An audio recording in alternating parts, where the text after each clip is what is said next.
நீங்கள் எதாவது என்கிட்ட பேசணும்னு சொன்னீங்களே, சரி வாங்க நடந்துகிட்டே பேசலாம். நம்ம 2 பேருக்கும் தான் கல்யாணம்னு வீட்டில் பேசிக்கிறாங்க. ஸோ நான் கல்யாணம் பண்ணிக்க போகிறவர்கிட்ட கண்டிப்பாக இந்த முக்கியமான விஷயத்த சொல்லி ஆகணும்னு தான் கூப்பிட்டேன். சொல்லுங்கள். நான் காலேஜ் படிக்கும்போது ஒரு பையனை லவ் பண்ணேன். இப்போ இல்லை இப்போ இல்லை, அது இப்போ பிரேக்கப் ஆயிடுச்சு. சரி, எத்தனை வருஷமா லவ் பண்ணீங்க? 3 years. ஓ, கரெக்டாக காலேஜ் முடிகிற வரைக்கும். என்ன? அது ஒன்றும் இல்லை, ஜஸ்ட் நீங்கள் சொல்லுங்கள். நான் தான் ஃபர்ஸ்ட் ப்ரப்போஸ் பண்ணேன், இல்லைன்னு சொல்லலை. But over restrictions. எதுக்கு எடுத்தாலும் சந்தேகப்படுற மாதிரி தான் பேசுவான். எனக்கு இப்படி ஷால் போடுதாங்க பிடிக்கும், பட் அவன் டபுள் சைடு தான் போடணும்னு சொல்லுவான். ஷால் ஒழுங்கா போடு, இப்படி ட்ரெஸ் பண்ணு, அப்படி ட்ரெஸ் பண்ணாத, தனியா எங்கேயும் போகாத, அதை சாப்பிடு, இதை சாப்பிடாத. நானும் எங்கேயும் போகக்கூடாது, அவனை கூட்டிட்டு போக சொன்னாலும் பயப்படுவான். இவனோட பேசு, அவனோட பேசாத, ஏன் ஃபேஸ்புக் போகக்கூடாதுங்க, அப்படியே போனாலும் ஃபோட்டோ அப்லோட் பண்ணக்கூடாதுங்க, இன்க்ளூடிங் லெகின்ஸ் டிஷர்ட் கூட போடக்கூடாதுங்க. மொத்தத்தில் 3 வருஷமும் சண்டை சண்டை சண்டை தாங்க. அதாங்க பிடிக்கல.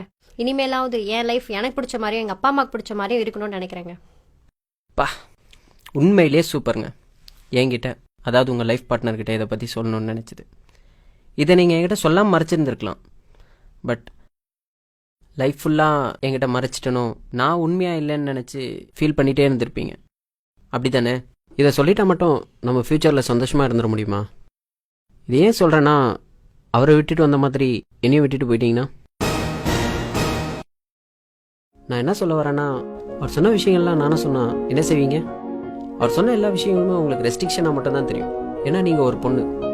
ஒரு பையனை அதுக்கு பின்னாடி எவ்வளோ ரீசன்ஸ் இருக்குன்றது எனக்கு தாங்க தெரியும். ஏன் உங்கள் அம்மா சொன்னதில்ல டபுள் ஷேட் ஷார்ட் போட சொல்லி? நீங்கள் போட்டு போகிற ட்ரெஸ் எல்லாம் பார்த்தா பசங்க எப்படியெல்லாம் பேசுவாங்கன்றது ஒரு பையனா எனக்கு தாங்க தெரியும். நீங்க பாக்குற விதம் தப்பா இருந்தா அதுக்கு நாங்க என்னங்க பண்ண முடியும்? பசங்கனாலே தப்பானவங்க தானே, தப்பா தானே பாக்குறீங்க. பசங்களே தப்பானவங்கன்னா அப்புறம் ஏங்க அவங்கள லவ் பண்றீங்க, ஏங்க கல்யாணம் பண்ணிக்கணும்னு ஆசைப்படுறீங்க? என்ன என்ன சொல்ல வரீங்க இப்போ நீங்க? ஓகே, கோவப்பட விதம் தப்பு தாங்க, இல்லைன்னே சொல்ல. அது பசங்களோட நேச்சர். அப்படி பார்க்க வைக்கிற ட்ரெஸ் கோடிங்க தாங்க தப்புன்னு சொல்றேன். கண்டிப்பா நீங்க டிஷர்ட்டோ லெகின்ஸோ போட்டு போனீங்கன்னா பார்க்குறவங்கலாம் நல்ல ஃபிகர்னு தாங்க சொல்லுவாங்க. ஏன், நான் கூட சொல்லுவேன். பட் நல்ல பொண்ணுன்னு யாராவது சொல்லுவாங்களா? பொண்ணுங்களுக்குன்னு ஒரு ரெஸ்பெக்ட் இருக்குங்க, அதை நீங்க புரிஞ்சிக்கவே மாட்டேங்கிறீங்க. இப்போ கூட அவரை பிடிக்கலன்னு என்கிட்ட எதுவுமே நீங்க சொல்லலை. அவர் சொன்ன அட்வைஸை தான் நீங்க பிடிக்கலன்னு சொல்றீங்க. ஆர்கியூ பண்ணா போய்கிட்டே தாங்க இருக்கும். லாஸ்டா ஒன்று மட்டும் சொல்லிக்கிறேன். அவனுக்காக நான் ஏன் பண்ணணும்னு நினைக்கிறத விட அவனுக்காக நான் பண்ணாம வேற யார் பண்ணுவாங்கன்னு நினைச்சு பாருங்க. லவ் உண்மையிலேயே சூப்பரா இருக்குங்க. எல்லாமே சொல்லியாச்சுன்னு நினைக்கிறேன். நீங்க கிளம்புங்க. பாய்.